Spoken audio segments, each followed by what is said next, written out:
안녕하세요. 신비감은 없지만 존재감은 확실한 남자입니다. 오늘은 커피 한잔 하면서 이야기를 하려고 하는데요.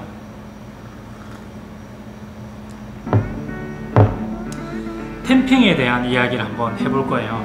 템핑에 대한 여러가지 견해들이 있어서 이거를 또 아브라함식으로 어떻게 이해하는 게 좋은지 설명을 조금 해보려고 합니다. 템핑을 세게 해야 된다, 템핑을 약하게 해야 된다. 그리고 요즘에는 국가대표 바리스타 출신 중에는 템핑을 안 해도 된다라고 말하시는 분도 있는 거예요. 근데 분명히 우리가 학원에서 배우거나 또 자격증을 딸 때에는 템핑을 25kg의 힘으로 세게 눌러야 된다고 배웠기 때문에 또 가벼우신 여성분들은 막 테이블 위에 올라타서 템핑을 하기도 했었단 말이죠. 근데 요즘에는 템핑을 안 해도 된다는 이야기가 있고, 그리고 아직까지도 템핑을 막 강하게 하시는 분들도 계시고, 과연 이 템핑을 어떻게 하는 게 맞는 말인가, 맞는 것인가, 이런 고민을 좀 해봐야 될 때가 된 것 같습니다. 아브라함 스타일로 이 커피에 대한 이해를 하려면 제일 중요한 게 뭡니까? 바로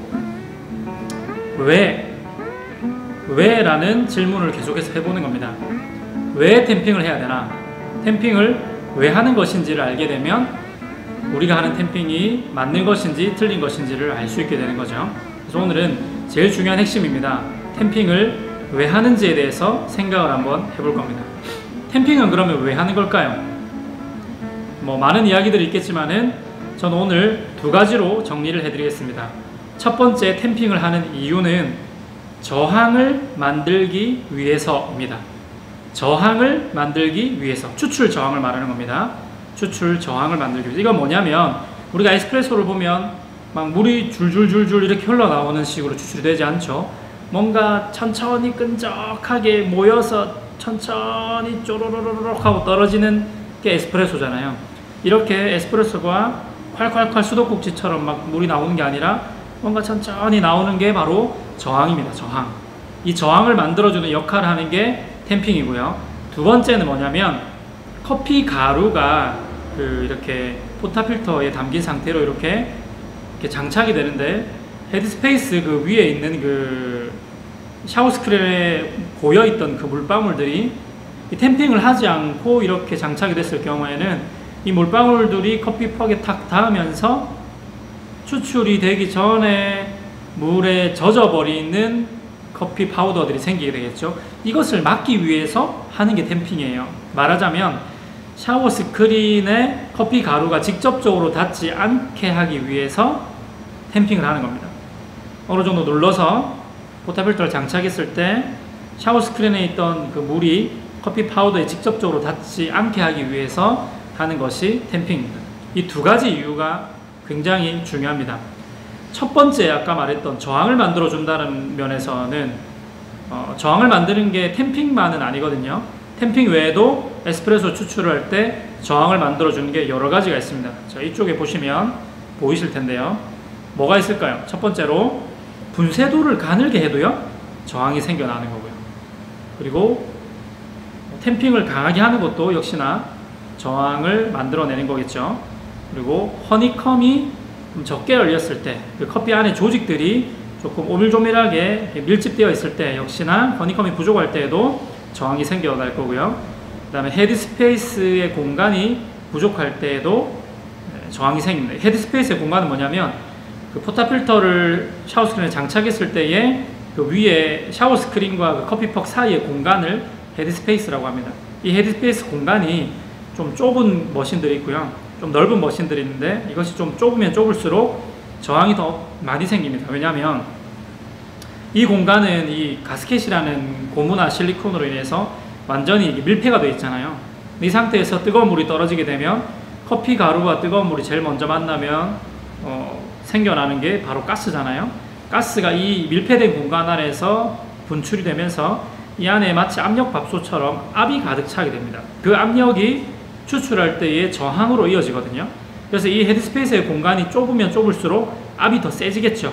그래서 이게 그 헤드스페이스 공간이 좁을수록 저항도 커질 수밖에 없는 겁니다. 어쨌든 헤드스페이스의 공간도 문제가 될 수가 있고요. 그 다음에는 뭐뭐 했었지? 지금 얘기하다가 또 까먹었네.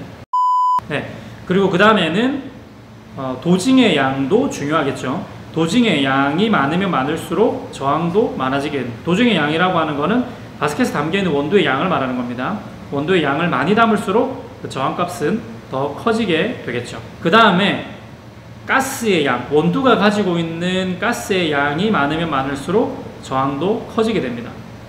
이렇게 뭐 다양한 그 저항을 이렇게 크게 만들고 또 저항을 작게 만드는 요소들은 다양하게 있기 때문에 이런 것들을 잘 컨트롤을 해야 되는 거죠. 그래서 이전에는 좀 탬핑을 강하게 해야 된다라고 말했던 이유는 요즘처럼 이렇게 중배전, 약배전들을 다루는 게 아니라 옛날에는 강배전이 유행을 했었거든요. 강배전은 가스가 적고요. 그 다음에 허니콤도 많이 열려 있습니다. 그러니까 이런 것들로 저항을 만들 수가 없었죠. 저항을 만들 수가 없었고 도징의 양도 좀 작은 편이었습니다. 요즘에야 20g, 22g 이런 트리플 바스켓을 많이 쓰는데 옛날에는 14g에서 16g짜리 더블 바스켓을 많이 썼기 때문에 도징의 양도 작았으니까 역시나 또 저항도 작고, 그래서 저항이 작은 것들이 좀 많았고, 그리고 요즘 그라인더처럼 매우 그 정밀도가 높은 그리고 뭉침이나 정전기를 해결하는 그런 그라인더가 없었기 때문에 분쇄도를 지금처럼 막 가늘게 쓸 수가 없었어요. 기술이 발달하면서 분쇄도도 우리가 점점점 가늘게 쓰기 때문에 그래서 요즘에는 저항값을 높일 수 있는 게 많은데 옛날에는 저항값을 높일 수 있는 요소들이 별로 없었기 때문에 탬핑을 좀 세게 했어야지만 괜찮았겠지만 요즘에는 사실은 탬핑으로 저항을 높이지 않아도 다른 것들로 저항을 높일 게 너무나 많다는 거죠.